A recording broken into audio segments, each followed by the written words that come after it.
एक बार की बात है कि एक ब्राह्मण बाजार से होकर जा रहा था कि वह बोला, हे नारायण, मैं तुझसे प्रार्थना करता हूँ कि तू मुझे 100 रुपये दे दे तो मैं उनसे एक 10 रुपये तेरे नाम के गरीबों को दे दूँगा।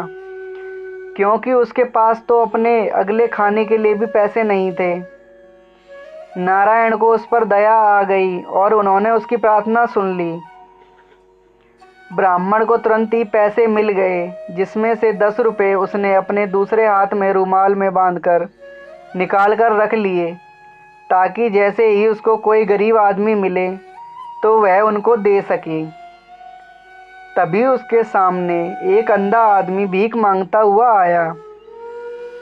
तो जैसा कि उसने अपनी प्रार्थना में कहा था, उसने उसको 10 रुपये दान में दे दिए। उस अंधे को विश्वास ही नहीं हुआ, तो उसने पूछा, आपने मुझे ये पैसे क्यों दिए? ब्राह्मण बोला, नारायण ने मुझे अभी अभी 100 रुपये इस शर्त पर भेजे हैं कि मैं उनमें से 10 रुपये उनके नाम पर किसी गरीब आदमी को दे दूं।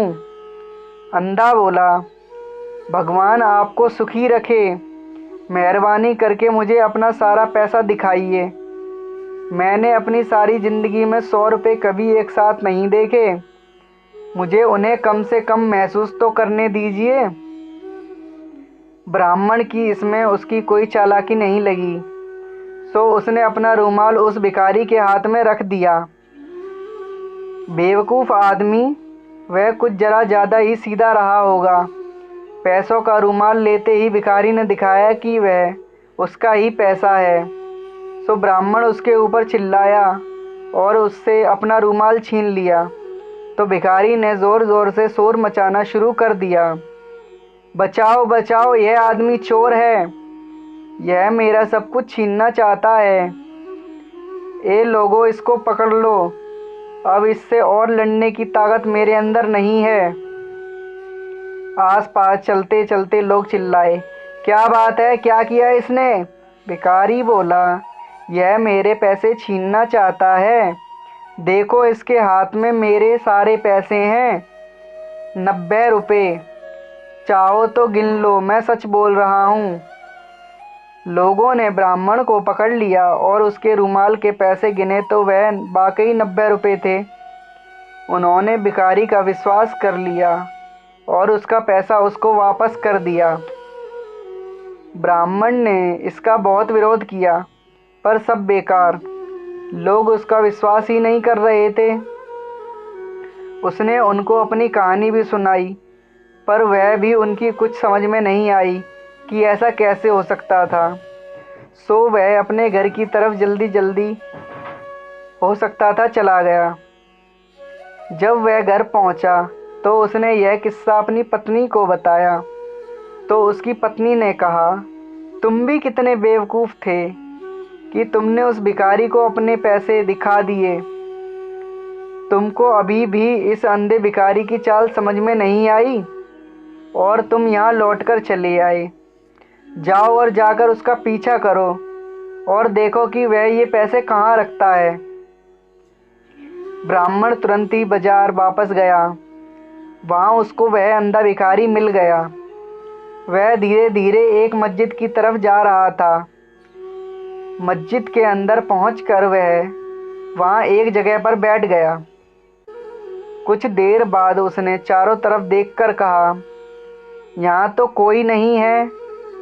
फिर भी यह यकीन करने के लिए कि वहाँ कोई नहीं था, उसने अपनी डंडी को अपने चारों तरफ मारा और फिर बोला, हाँ, यहाँ कोई नहीं है, यह जगह सुरक्षित है।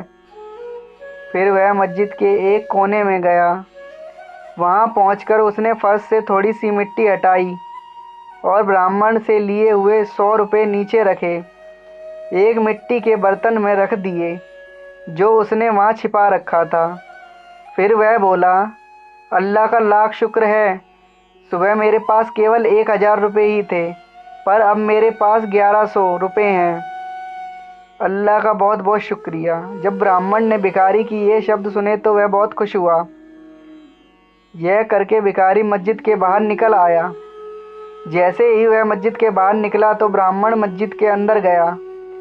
वहाँ से वह मिट्टी का बर्तन निकाला और उसे अपने घर ले गया। जब वह वहाँ पहुँचा तो उसकी पत्नी ने उसकी बहुत तारीफ़ की और उसको फिर से उस अंधे भिखारी के पीछे पीछे जाने के लिए कहा कि जाओ और देख कर आओ कि वह अब क्या करता है। ब्राह्मण फिर चला गया। अगले दिन सारा दिन वह उस भिखारी के पीछे घूमता रहा। उस दिन भी शाम को अपने आप को एक मस्जिद में पाया। वह भिखारी उस दिन की तरह से आज भी कुछ पैसे जो उसने उस दिन कमाए थे वहाँ जमा करने गया था। जब उस अंधे आदमी को उसके पैसे वाला मिट्टी का बर्तन धरती में गड़ा नहीं मिला तो वह बहुत दुखी हुआ। वह बेचारा अपना चेहरा और छाती पीट पीट कर रोने लगा। इस सब से इतना शोर मचाया कि उस मस्जिद का मुल्ला उसको देखने पहुंचा कि यहाँ कौन रो रहा है। इत्तेफाक से यह मुल्ला भी अंधा था और बहुत चालाक था। मुल्ला ने भिखारी से पूछा, यहाँ तुम क्या कर रहे हो? सबको परेशान कर रहे हो और मस्जिद की ज़मीन भी ख़राब कर रहे हो। चलो जाओ यहाँ से, तुम हमारे और हमारी मस्जिद के ऊपर पाप चढ़ाने वाले हो। यहाँ से तुम तुरंत चले जाओ, वरना मैं भी लोगों को बुला लूँगा और तुमको अपने इस व्यवहार पर पछताना पड़ेगा। भिखारी बोला, जनाब मेरे पास जो कुछ भी था वह सब डाकू लूट ले गए। यहाँ कोई चोर आया है, वह मेरा सारा पैसा निकाल कर ले गया। मैं क्या करूँ? मुल्ला बोला, तुम तो बहुत ही बड़े बेवकूफ़ हो। यह रोना धोना बंद करो और इस घटना से अपने अच्छे भविष्य के बारे में सीखो। किसी ने कभी क्या यह भी सुना है कि कोई अपने 1100 रुपये एक मिट्टी के बर्तन में रखकर इस मस्जिद जैसी आम जगह पर रख दे जहाँ सारे दिन लोग आते जाते रहते होंगे? अगर तुमने ऐसा ही किया होता तो जैसा कि मैंने किया तो तुम्हारे साथ यह ना हुआ होता। गरीब भिखारी ने पूछा, तुम कैसे करते हो? मुल्ला बोला, मेरे पास एक बहुत बड़ी खोखली डंडी है। मैं अपना सारा पैसा उस डंडी में रखता हूँ और वह डंडी मैं हमेशा अपने पास रखता हूँ। देखो यह यहाँ है। कहकर उसने अपनी डंडी उसके पैर पर मारी। फिर बोला, जाओ तुम एक और डंडी ले आओ और फिर अपने पैसे के बारे में निश्चित हो जाओ। यह सुनकर ब्राह्मण ने अंधे मुल्ला की तरफ इस तरह से ध्यान से देखा जैसे वह उसका पैसा भी ले लेगा। तो उसने एक डंडी ली, उसको खोखला किया और उसको मुल्ला की डंडी जैसा बना दिया। जैसे ही उसने यह कर लिया और फिर जैसे ही उसको मौका मिला उसने मुल्ला की डंडी से अपनी डंडी बदल ली। मुल्ला जब भी प्रार्थना करता तो अपनी डंडी ज़मीन पर रख देता और क्योंकि वह अपनी प्रार्थना दिन में कई बार करता था इसलिए ब्राह्मण को यह मौका ढूंढने में बहुत देर इंतज़ार नहीं करना पड़ा। ब्राह्मण की पत्नी ने जब यह सुना और बहुत सारे पैसे देखे तो वह बहुत खुश हो गई। उसने अपने पति से कहा, अब तुम फिर जाओ और देखो कि यह मुल्ला अब क्या करता है। हो सकता है तुम्हें उसका कुछ और ख़जाना हाथ लग जाए। ब्राह्मण ने उसका कहना माना और वह फिर से उसी मुल्ला की तरफ चल दिया। वहाँ जाकर वह क्या देखता है कि उसके पास एक और मुल्ला बैठा हुआ है। इत्तेफाक से यह दूसरा मुल्ला भी अंधा था। पहला वाला मुल्ला अपने पैसे खो जाने पर दूसरे मुल्ला के सामने रो रहा था। तो दूसरा अंधे मुल्ला ने उससे कहा, तुम्हारी बेवकूफ़ी के लिए अल्लाह का तुम पर फुक्र पड़े। अब तुम मेरी बात सुनो कि मैं अपने पैसे का क्या करता हूँ। मैं अपना सारा पैसा अपने कपड़ों में सिलकर रखता हूँ। वहाँ से मेरा पैसा कौन ले सकता है? मेरी सलाह मानो तो तुम भी ऐसा ही कर लो। जब ब्राह्मण ने दूसरे मुल्ला के ये शब्द सुने तो वह तुरंत ही वहाँ से भाग गया और मधुमक्खियों से भरा एक छत्ता खरीद लाया और उसको उसने एक मिट्टी के बर्तन में तली में लगा दिया। छत्ते के ऊपर उसने काफ़ी सारा शहद रख लिया। इतना करके वह हंसा और बोला, हा हा हा, उसको डराने के लिए इतना काफ़ी है। फिर उसने एक मुसलमान का वेश बनाया और दूसरे मुल्ला को वह मिट्टी का शहद भरा बर्तन देने के लिए उसके घर की तरफ चल दिया। उसके घर जाकर उसने उसको वह बर्तन भेंट में दे दिया। मुल्ला शहद से भरा बर्तन पाकर बहुत खुश हुआ। उसने उसको आशीर्वाद दिया। बर्तन देकर ब्राह्मण चला गया, पर वह अपने घर से नहीं गया। वह उसके घर से थोड़ी दूर जाकर इंतज़ार करने लगा कि कब वह अपना शहद ख़त्म करता है।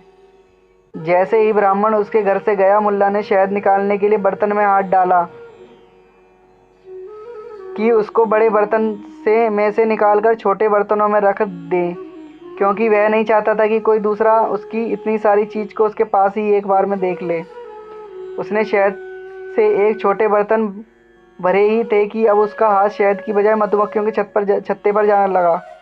मधुमक्खियों का उसका यह बुरा व्यवहार बिल्कुल भी अच्छा नहीं लगा। वे बर्तन से बाहर उड़ी और उसके चारों तरफ से काटने लगीं। वह अपना शरीर पीटता पीटता घर से बाहर की तरफ भागा, पर मधुमक्खियां भी अपने इरादे में पक्की थीं। वह भी उसके साथ छोड़ नहीं रही थी। ऐसे समय में कोई उसकी सहायता भी नहीं कर पा रहा था, सो उस अंधे मुल्ला को अपने कपड़े उतारकर एक तरफ को फेंकने ही पड़े और घर के अंदर जाना पड़ा। मधुमक्खियां भी उसके पीछे पीछे भागीं। वह बेचारा तो उनके काटने से ही मर जाता अगर उसकी पत्नी एक शहतूत की मोटी सी साख लिए वहाँ नहीं आ गई होती और उसने उसको नहीं मार भगाया होता। इस बीच ब्राह्मण ने मुल्ला के कपड़े उठाए और अपने घर भाग गया। उसकी पत्नी उसको देखकर बहुत खुश हुई। वह बोली, हम लोग तो बहुत अमीर हो गए हैं, अब हमें अपनी बाकी ज़िंदगी के लिए कुछ नहीं चाहिए। जैसे ही मुल्ला को मधुमक्खियों के काटने से थोड़ा सा होश आया तो उसने देखा कि उसके तो कपड़े ही गायब हैं। यह देखकर उसको बहुत परेशानी हुई। वह तुरंत ही पहले वाले अंधे मुल्ला के पास गया और उससे अपना सारा हाल कहा। दोनों ने आपस में मिलकर कुछ सलाह की, तो वे दोनों मिलकर अंधे भिखारी के पास गए और उसे जाकर अपनी अपनी कहानियाँ बताईं। तीनों ने मिलकर प्लान बनाया कि राजा के पास चला जाए और उससे प्रार्थना की जाए कि वह इस चोर को ठीक से खोज करे। ऐसा ही किया गया। राजा ने उन तीनों की बात ठीक से सुनी और उन तीनों की कहानियों में रुचि लेने लगा। वह खुद भी यह जानने की कोशिश में लग गया कि ऐसा कौन सा आदमी था जिसने इन तीन होशियार और चतुर लोगों को धोखा दिया। उसने सारे शहर में ढिंढोरा पिटवा दिया कि जिसने भी यह सब किया है आकर स्वीकार करे तो राजा उसको भी माफ़ कर देगा और साथ में उसको अच्छा इनाम भी देगा। यह सुनकर ब्राह्मण राजा के पास गया और उसको सारी कहानी सुनाई। राजा बोला, शाबाश, पर यह तो बताओ कि यह सब तुमने अकेले ने किया या फिर किसी और ने भी तुमको इस बारे में सलाह दी? ब्राह्मण बोला, मेरी पत्नी ने मुझे यह सब करने के लिए मुझे उकसाया हुजूर, और मैं यह सब किया। राजा बोले, बहुत अच्छे। उसने उसको बहुत सारी भेंट दी और फिर उसको वहाँ से भेज दिया।